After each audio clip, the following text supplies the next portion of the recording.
A mild sleep apnea is when somebody's index, or the number of events per hour, are between 5 and 15 events per hour. Somebody with mild sleep apnea is considered to be sleep deprived, but the treatments are different than for somebody that has more moderate to severe. Symptoms of mild sleep apnea might be irritability, might be you're feeling like you don't get restorative sleep. You might be on hypertensive, high blood pressure medication. You might wake up with morning headaches.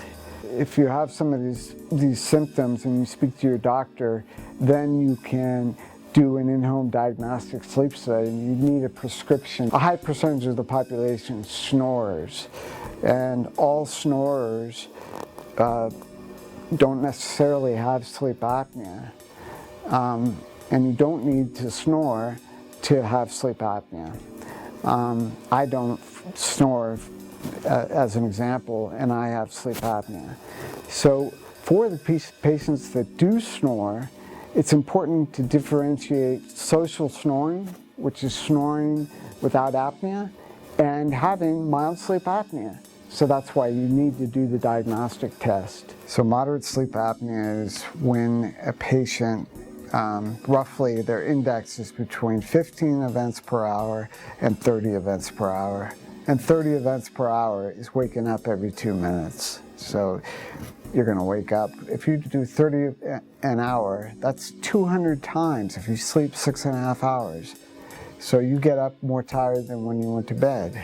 People with develops all sorts of health conditions. So it's making the heart work harder. So it's causes hypertension. It's as headaches. It affects the amount of oxygen that you're getting in your brain. Daytime fatigue is probably the worst. And then snoring is such an annoyance for the bed partner. So if you can take care of those four symptoms, your life changes quite a bit. Severe sleep apnea is when a patient has an index, or the number of events per hour, of over 30 events per hour. So for instance, if somebody has 60 events per hour, that means once a minute they're waking up, and for at least 10 seconds. So that's why those people wake up the next morning much more tired than when they went to bed. It can lead to depression because it puts you on a downward vicious cycle where your metabolism suffers. So you tend to be much more sedative, so you don't move as much, so you don't exercise as much, you tend to gain weight. Moderate and severe sleep apnea are both treated